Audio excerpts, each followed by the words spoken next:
everyone, I'm Amelia. Be sure to give my channel a thumbs up, like it, subscribe, share it with your friends.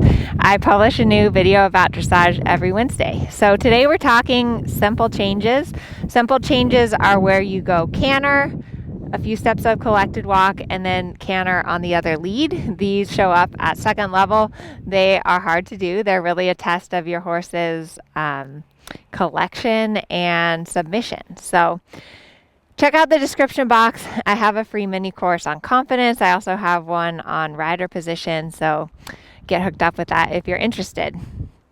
All right, so to get started with your simple changes, the first step is that you always just want to start out by working your Canter-Walk-Canter transitions on a circle. So I'm just going to get a nice walk going here.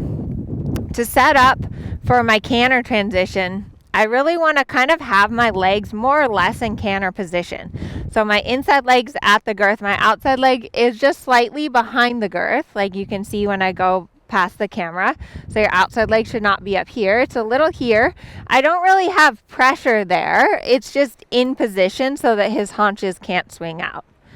Now I'm going to push him off of my inside leg and then half halt and ask for the canter. And what you really want to be picky about is that there are no trot steps and that the first stride of canter is really active and honest, and that your horse stays round and through. So there's a lot to think about, but it's always easiest to just start working these transitions on a circle. If you're having trouble with the canter to walk transition, that's like one of the hardest transitions. It requires a lot of collection. Make a 10-meter circle and really get your horse collected, and then try to think about just using your seat to let your horse drop into the walk. So once you feel like you have this good on a circle, the easiest way to introduce the simple changes is on a figure 8. So I'm just going to turn across here. As I approach the center line, I'm going to make a transition to walk. Now that really wasn't a very good transition to walk. He had a few trot steps and he kind of fell on the forehand. The reason for that is that my preparation, no, keep going. There, he's anticipating the walk, so I got to keep going in the canter.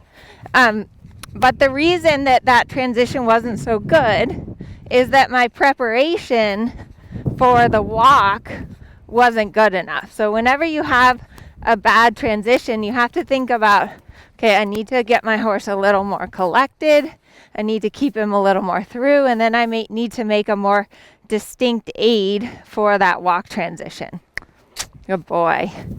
And he could stay just a little rounder through these transitions. You see how in the moment of the transition, he wants to just come a little more up with his neck. Another really important thing is when you land in the walk, I always think about yielding my horse a little off my inside leg. So you see how I'm pushing him off my right leg and he's stepping that right hind leg over and into the left rein. Good boy. So then I'm going to start putting my simple changes together on a serpentine or a figure 8. So collect, walk, change the bend, move him off the left leg, canter left. Good boy. And then I'm going to start working this on a 3-loop serpentine, because often in the tests, if you're here in the US, let me know in the comments where you're watching from. But in the US, at second level, you have to do simple changes on a 3-loop serpentine. Good boy. So it's really important. What the judge is looking for is that you go directly from canter to walk back to canter. Walk, move your horse over, back to canter. That was a little early. So for the best score possible, you really want your walk to be centered on the center line. And ideally, you take just a few walk steps and then right back to canter. Walk. Just a few walk steps. Canter. Boy. No. Walk. Just a few walk steps. Canter. Good boy. So my aids, let me try to talk you through my aids for the simple change. As I start leaving the rail, I start thinking about active, collect, half halt, active, collect, half halt, active, collect, half halt, active, collect, half halt, walk. Now move him off my right leg, get the bend to the right, and then left leg behind the girth, right leg at the girth. Give a little on the inside rein when you ask for the canter. So active, collect, active, collect, active. That wasn't the best one. And give on the inside rein, move him off my inside leg. So the canter to walk transition, the reason I'm saying active, collect is because a lot of times horses just kind of, it's easier for them to do a few trot steps and collapse into the walk. So you have to think work harder, work harder, work harder, work harder, work harder, work harder, walk. And that's a really distinct transition. Canter. Good boy. Move him off my right leg. Keep him in the left rein. Now again, I'm thinking work harder, work harder, work harder. If your horse starts anticipating, like here, I might decide, oh, okay, he's not quite ready. So I'm not going to let him walk. I'm going to circle around. Try again. Good. Good boy. Good boy. So that's just an idea for how to introduce the simple changes with your horse. Always start on a circle. Always start setting up your canter walk transitions by using a 10-meter circle.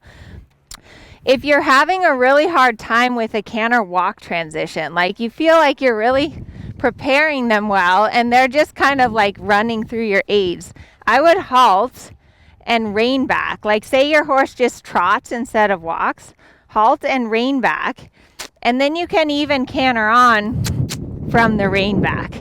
The rein back is actually a really good setup for the walk canter transitions because it gets your horse's hind end under them. So halt, rein back, and canter. Good boy. So that's just another variation. If I have a horse that really isn't being respectful and that's just running through my aids, is I'll take them all the way to the halt and to the rein back in order to make my point. Good boy, Mercurio. And again, you have to kind of feel your horse. Sometimes your horse starts getting tense or anticipating those transitions a lot. So whenever that happens, go work on a different exercise, like work on transitions within the canter where you collect and ride forward.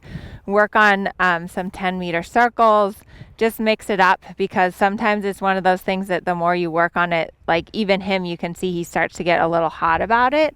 So then I might go and, work some 10-meter circles, maybe work on some like little haunches in or something more relaxing for him. But let me know in the comments if that helped you. If you're trying to show second level this year, second level is a really hard level because there's a ton of transitions.